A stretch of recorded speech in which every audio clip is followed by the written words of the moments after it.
Hi, I'm Tina with the Cuba Circulating Library, and it's time to find out what's new at the library. So we'll start with our picture book. This is a story about a mouse who thinks Owl is his best friend.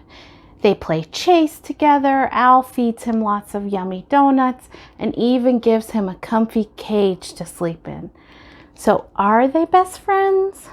Or is maybe Owl fattening him up for a little midnight snack? So this is My Best Friend by Bob Hodgson. And the illustrations are really bright and fun. Super cute book. For our middle grade readers, we have a Rick Riordan Presents. Now, Rick Riordan is the author of the Percy Jackson series, a wonderful series about Greek myths. He has another series about Roman myths. But this, Rick Riordan Presents, is his publishing house. And the point on the back here, I'm going to read it to you. The point of Rick Riordan Presents is to publish and promote great voices from cultures that have been too often marginalized or erased by mainstream culture. No one has suffered from this more than Native and Indigenous people. That's a quote from Rick Riordan. And this book is about the Navajo people and the Navajo folklore traditions. So it's called Race to the Sun by Rebecca Roanhorse. And it's about the legend of hero twins. It starts with Nizoni and her twin brother Mac. And Nizoni starts to see monsters everywhere. Everyone else just sees regular people, but she's seeing the monsters that lie within. And her brother, and Davy have to help save the world from these monsters. I love these mythology books, the series that Rick Riordan does. So I love these Rick Riordan Presents imprints. He has really done a great job of showcasing different folklores and different authors from around the world. He's got Indian folklore, Chinese folklore, Hispanic, it's probably from Mexico folklore, African American folklore, and Aztec folklore so far that he's helped publish. And this is the newest one in that series that he does. So come by and pick that one up. And for our young adult, we have Girl, Serpentthorne by Melissa Bashardost. This is a fantasy. It's about Soroya. She lives her life in the shadows, but with her twin brother's wedding approaching, will she come out? Now she's trapped there for some reason. And in the dungeons of the castle they live in is a demon who holds the answer to how she can get her freedom.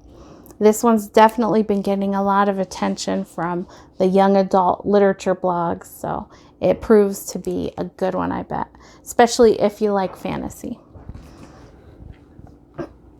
For our adult readers, we have The Goodbye Man by Jeffrey Deaver.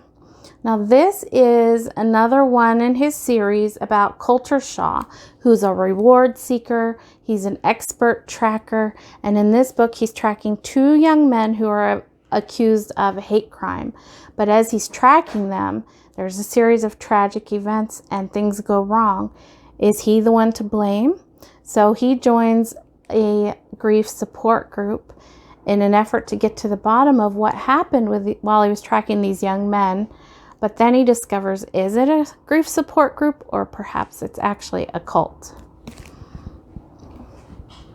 Our next book is a fiction for adults. It's actually a Christian fiction, and it's called The Waterkeeper by Charles Martin. This is a love story. It's about Murphy Shepherd, who lives alone on an island, and he spends his days tending a church with no parishioners and rescuing people who have gotten themselves into a little bit of trouble in the Florida intercoastal waterways. So he rescues Summer, and he gets involved in her search for her missing daughter. He also has a Labrador, which he plucked and saved from the ocean. So this story will be heartwarming. It's full of grace and redemption and really good character writing. And for our adult nonfiction book today, we have Nature's Best Hope.